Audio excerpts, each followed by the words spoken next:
നമസ്കാരം. പ്രധാന വാർത്തകൾ.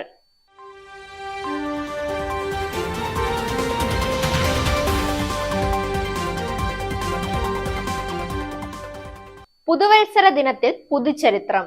ISROയുടെ എക്സ്പോസാറ്റ് ഉപഗ്രഹ വിക്ഷേപണം വിജയകരം. ശബരിമല തീർത്ഥാടകരിൽ നിന്ന് അനധികൃത പണപ്പിരിവ്, 9,000 രൂപ പിടിച്ചെടുത്ത് വിജിലൻസ്.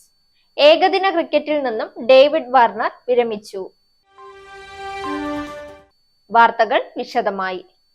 ISRO എക്സ്പോസാറ്റ് ഉപഗ്രഹ വിക്ഷേപണം വിജയകരം. PSLV C-58 ആണ് ഉപഗ്രഹവുമായി പറന്നുയർന്നത്. ശ്രീഹരിക്കോട്ടയിൽ നിന്ന് വിക്ഷേപണം നടന്ന PSLVയുടെ 60ാം വിക്ഷേപണമാണിത്. വിക്ഷേപണത്തിന്റെ ആദ്യ 2 ഘട്ടങ്ങൾ വിജയകരമായി. ബഹിരാകാശ എക്സ്റേ സ്രോതസ്സുകളെ കുറിച്ച് വിവരങ്ങൾ കൈമാറും. 5 വർഷമാണ് ഉപഗ്രഹത്തിന്റെ കാലാവധി. 5 വർഷം നീളുന്നതാണ് എക്സ്പോസാറ്റ് ദൗത്യം.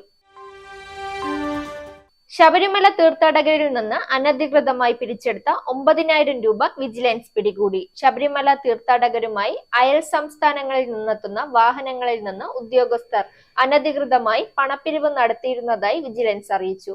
അതിർത്തി കടന്നെത്തുന്ന വാഹനങ്ങളുടെ പെർമിറ്റ് വെരിഫിക്കേഷന്റെ മറവിലായിരുന്നു പിരിവ്. തമിഴ്നാട്ടിൽ നിന്നെത്തിയ വാഹനത്തിൽ തീർത്ഥാടകരുടെ വേഗത്തിലെത്തിയതായിരുന്നു വിജിലൻസ് പരിശോധന.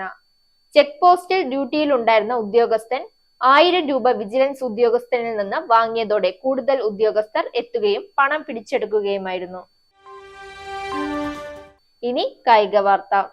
ഡേവിഡ് വാർണർ ഏകദിന ക്രിക്കറ്റിൽ നിന്ന് വിരമിച്ചു. ടെസ്റ്റ് ക്രിക്കറ്റിൽ നിന്ന് വിരമിക്കാനുള്ള തീരുമാനത്തിന് പിന്നാലെയാണ് ഏകദിന ക്രിക്കറ്റിൽ നിന്നും വാർണർ വിരമിക്കൽ പ്രഖ്യാപിച്ചത്. തനിക്ക് കുടുംബത്തിന് സമയം തിരികെ നൽകണമെന്നും അതാണ് വിരമിക്കാനുള്ള കാരണമെന്നും വാർണർ പറഞ്ഞു. ലോകകപ്പിന്റെ സമയത്ത് തന്നെ ഇത് ചിന്തിച്ചിരുന്നുവെന്നും വാർണർ പറഞ്ഞു. വാർത്തകൾ അവസാനിക്കുന്നു.